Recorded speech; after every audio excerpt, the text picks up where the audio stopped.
भारत के अंदर अब डिफेंस के सेक्टर में, स्पेस के सेक्टर में भी स्टार्टअप्स आ रहे हैं। विशेष रूप से इसे आप स्पेस के सेक्टर में स्टार्टअप मानिए, जस्ट लाइक अमेरिका। याद करिए, जैसे अमेरिका के अंदर एलन मस्क अपना स्पेस एक्स चला रहे हैं, जेफ बेजोस अपना ब्लू ऑरिजिन चला रहे हैं, बिल्कुल उसी तरह से इंडिया में बहुत बड़े घराने बाहर नहीं आए, युवा बाहर आए और युवाओं ने आकर के अपना स्टार्टअप स्पेस सेक्टर में लॉन्च किया और लॉन्च करके प्राइवेट सेक्टर के द्वारा भारत का अग्निकुल के द्वारा अग्नि बाण लॉन्च किया गया, जो कि 3D प्रिंटिंग से बना हुआ है। अब ये 3D प्रिंटिंग बड़ा इंटरेस्टिंग पार्ट है जिसको आज के सेशन में आपको समझना है। 3D प्रिंटिंग इंपॉर्टेंट है जिसको आज आप समझेंगे। दूसरा, कैसे ये जर्नी हुई, ये आपके लिए महत्वपूर्ण है। कहां तक पहुंचा, क्या किया, कैसे हुआ, सारी कहानी आज के सेशन में।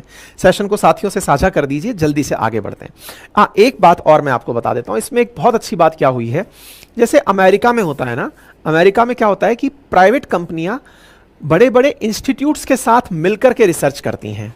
भारत ने भी कुछ ऐसा ही देखा है। हमारा जो IIT मद्रास है उसने इस कंपनी के साथ, स्काईकुल स्टार्टअप जो है ना, स्काईकुल कॉस्मोस, इसके साथ मिलकर इस कार्य को अंजाम दिया है।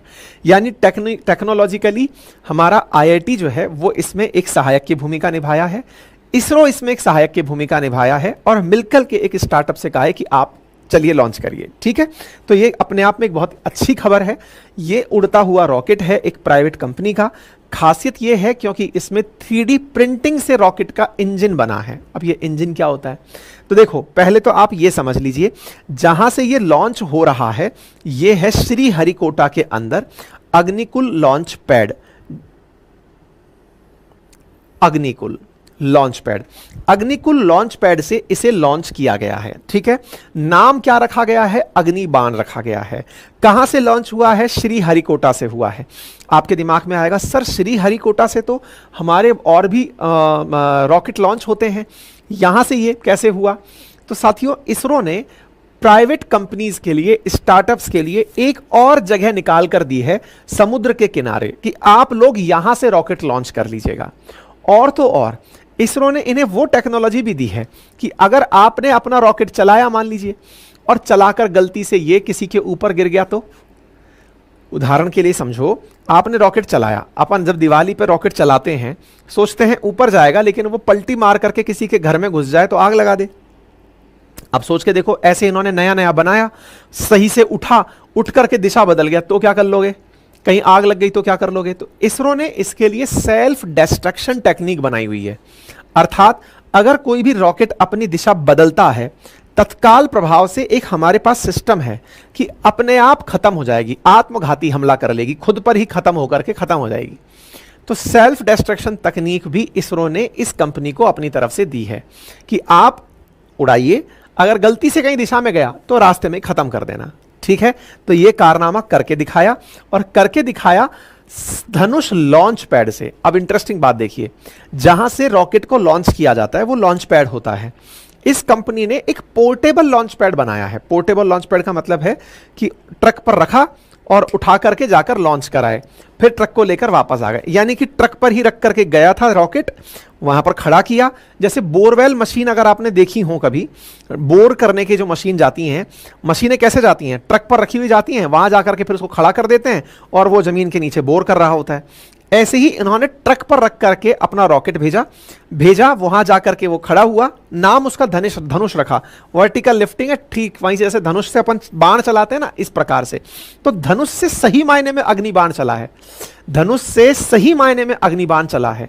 तो यहां पर हमने अग्निबाण चलाया और ये सब ऑर्बिटल लेवल तक पहुंचा। सब ऑर्बिटल का मतलब क्या होता है, तो साथियों इसका नाम रखा गया सब ऑर्बिटल टेक्नोलॉजी डेमोन्स्ट्रेटर। देखो, हम लोग जब अर्थ के चारों तरफ की जगह की बात करते हैं ना, कि अर्थ के ऊपर दूरियों को बांट करके कि कहां कहां पर अंतरिक्ष में हम अपने सैटेलाइट्स छोड़ते हैं, तो उसके लिए चर्चा करते हैं ऑर्बिटल्स की। ऑर्बिटल्स को हमने 3 कैटेगरी में बांटा हुआ है, low earth orbit, middle earth orbit और high earth orbit. High earth orbit में ही हम जियो सिंक्रोनस ऑर्बिट मानते हैं, है ना, वो 35,786 किलोमीटर के अराउंड हाइट पर वो होता है। ठीक है, तो हम लोगों ने क्या किया, मतलब ये जो कंपनी है इसने क्या किया, अर्थ से 100 किलोमीटर ऊपर। अच्छा, जनरली जो सैटेलाइट्स अर्थ के चारों तरफ चक्कर लगाते हैं वो 400 से लेकर 2000 किलोमीटर की हाइट पर जाकर फिर धरती के चारों तरफ घूमते हैं। इन्होंने केवल अर्थ से एटमॉस्फेयर क्रॉस करवाया है। जैसे आपको याद हो, कुछ दिनों पहले मैंने एक सेशन किया था जिसमें बताया था कि जेफ बेजोस की जो कंपनी ब्लू ओरिजिन है उसने टूरिज्म शुरू किया है, अंतरिक्ष टूरिज्म, और वो कर्मन रेखा से ऊपर लोगों को घुमाने लेकर गया है। ध्यान आ रहा है? एग्जैक्टली इन्होंने भी अपना जो अग्निबाण चलाया है ये कर्मन रेखा से ऊपर तक के लिए चलाया है। मतलब एक बार अग्निबाण चलाया और कर्मन रेखा से ऊपर, उस क्षेत्र को सब ऑर्बिटल क्षेत्र कहा जाता है। ठीक है, तो 100 किलोमीटर ऊपर तक इन्होंने अपनी फ्लाइट को चलाया। तो कहां से चलाया? श्रीहरिकोटा से चलाया। कहां तक चलाया? 100 किलोमीटर की रेंज तक चलाया, सब ऑर्बिटल रीजन तक चलाया, जहां से मतलब अंतरिक्ष शुरू होता है। तो यह कहा जाए कि क्या इनका रॉकेट पहुंचा? ऑब्वियस सी बात है, एक्सोस्फीयर में इनका रॉकेट पहुंच गया था।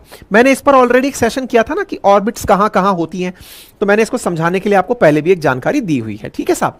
अच्छा, कंपनी का नाम क्या है? अग्निकुल कॉस्मोस। इंटरेस्टिंग फैक्ट क्या है? फैक्ट यह है कि यह कंपनी 2017 में ही बनी है। स्टार्टअप है इंडिया का, इंडियन स्टार्टअप है जिसको $50 मिलियन की ऑलरेडी फंडिंग हो रखी है, और इसने अपने आप को इस तरह से तैयार किया है कि लॉन्च एनीवेयर एनी टाइम अफोर्डेबली। मतलब इनका कहना यह है कि आने वाले समय में हम लोग इस प्रकार से लॉन्चिंग करने वाले हैं कि आप कहीं से भी लॉन्च करिए, कभी भी लॉन्च करिए और सस्ते में लॉन्च करिए। Launch anywhere. आप इनको बुलाइए कि भैया आ जाओ, आज हमको यूएई से लॉन्च करना है। ये अपना ट्रक बिठाएंगे जहाज में, लेकर वहां खड़े हो जाएंगे, लाइए सर यहां से लॉन्च कर देते हैं। आपने इनसे कहा कि चलो भैया ऑस्ट्रेलिया आ जाओ, आते हैं सर, जहाज में बैठे ऑस्ट्रेलिया पहुंचे, अपना धनुष ले गए, धनुष से जाके तीर चला के आ गए। इन्होंने इस तरह से अग्निकुल को बनाया है।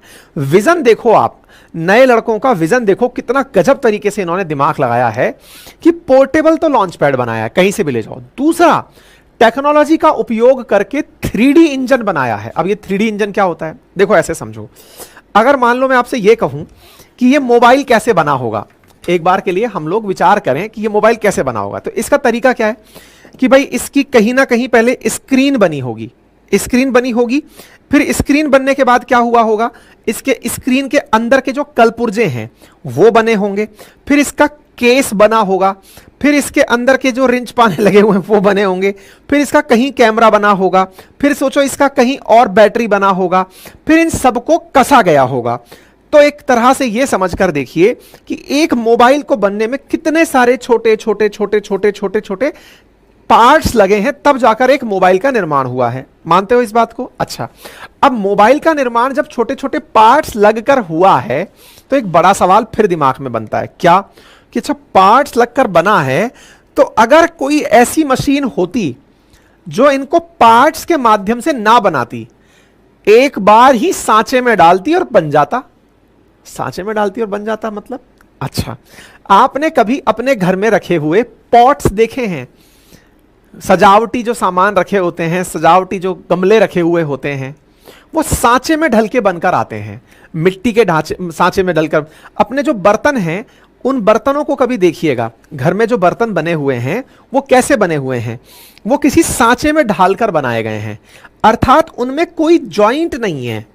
जॉइंट ना होने से सबसे बड़ा फायदा क्या होता है, विचार कीजिए, लीकेज नहीं होता एयर का, पानी का। अगर आप किसी बर्तन में जॉइंट के साथ बर्तन बनाओगे, मतलब आपने एक बर्तन बनाया और बर्तन बना करके उसको ठोक ठोक करके दो प्लेटों को आपस में जोड़ा, तो दो प्लेटों को आपस में जोड़ा तो पानी फैल जाएगा, निकल जाएगा, कल कभी ना कभी लीक मारेगा। लेकिन सिंगल चद्दर से बनाया होता तो पानी कभी नहीं फैलता। अब थोड़ा बहुत समझ में आ रहा है? इसका मतलब अगर कोई इंस्ट्रूमेंट ऐसे बनाया जाए कि उसमें जॉइंट्स ना बचें, इससे आसान तरीके से मैं नहीं समझा पाऊंगा। अगर कोई इंस्ट्रूमेंट ऐसे बनाया जाए कि उसमें जॉइंट्स ना बचें, कुछ आ रहा है? जॉइंट्स ना बचे का मतलब कि मशीनें एकदम जोड़ते हुए ही बनाएं, कहीं पर कुछ है ही नहीं, तो सर ये तो सांचे के माध्यम से ही संभव है। अब यार रॉकेट का इंजन, मोबाइल का सिस्टम, ये सब बनाने के लिए आप सांचा कहां से ले आओगे? और सांचे से तो केवल बाहर का ढांचा बनेगा, अंदर का कैसे बनाओगे? तो इसके लिए ज्यादा उन्नत टेक्नोलॉजी चाहिए।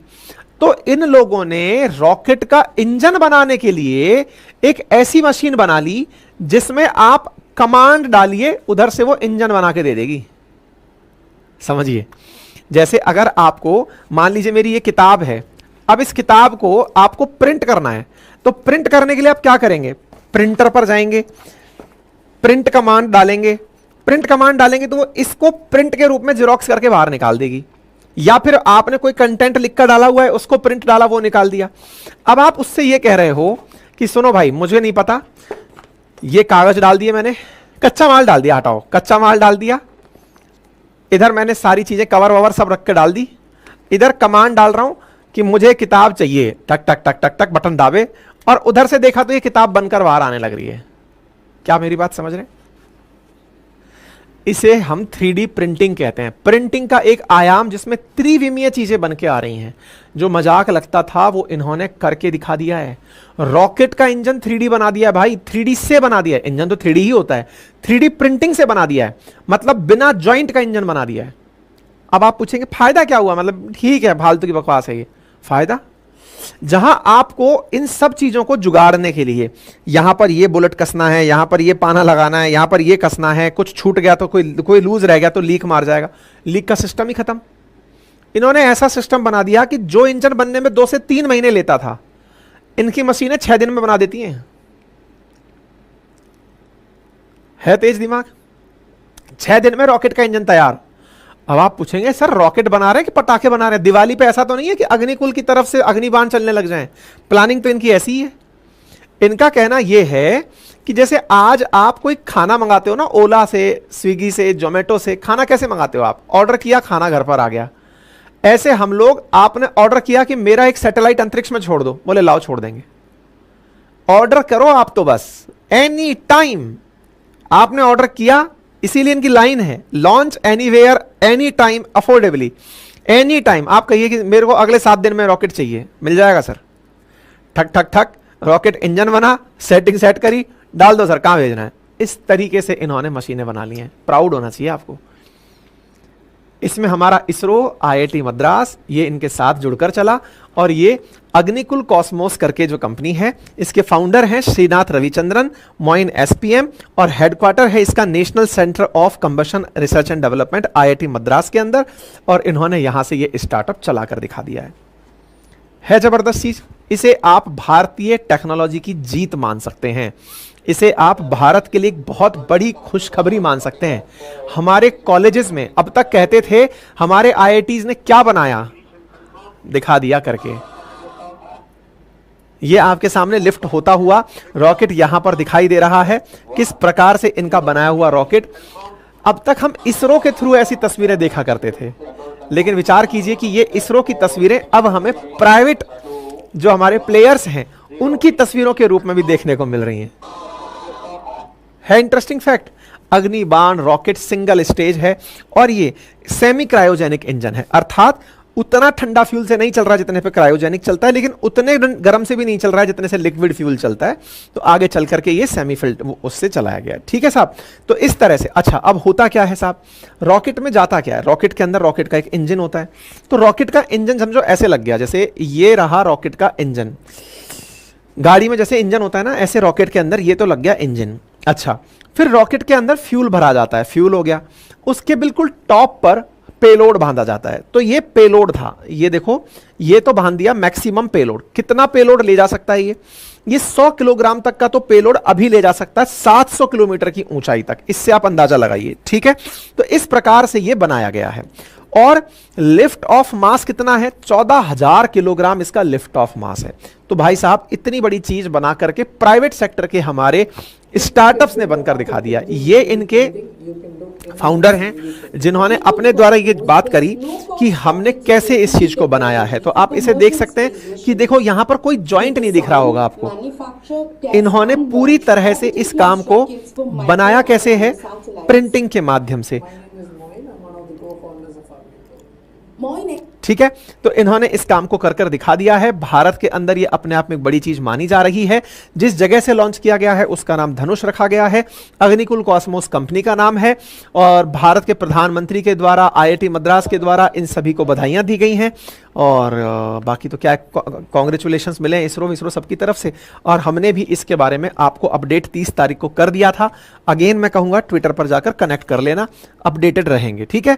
तो आफ्टर स्काई रूट अब आपको ये दूसरी चीज मिल गई है, और मानकर चलिए कि आने वाले टाइम में हमारा जो स्पेस सेक्टर है ना, ये बहुत जबरदस्त तरीके से ग्रो करेगा, क्योंकि इसमें अब हमारे स्टार्टअप्स आकर के ये सारे काम करने लग रहे हैं।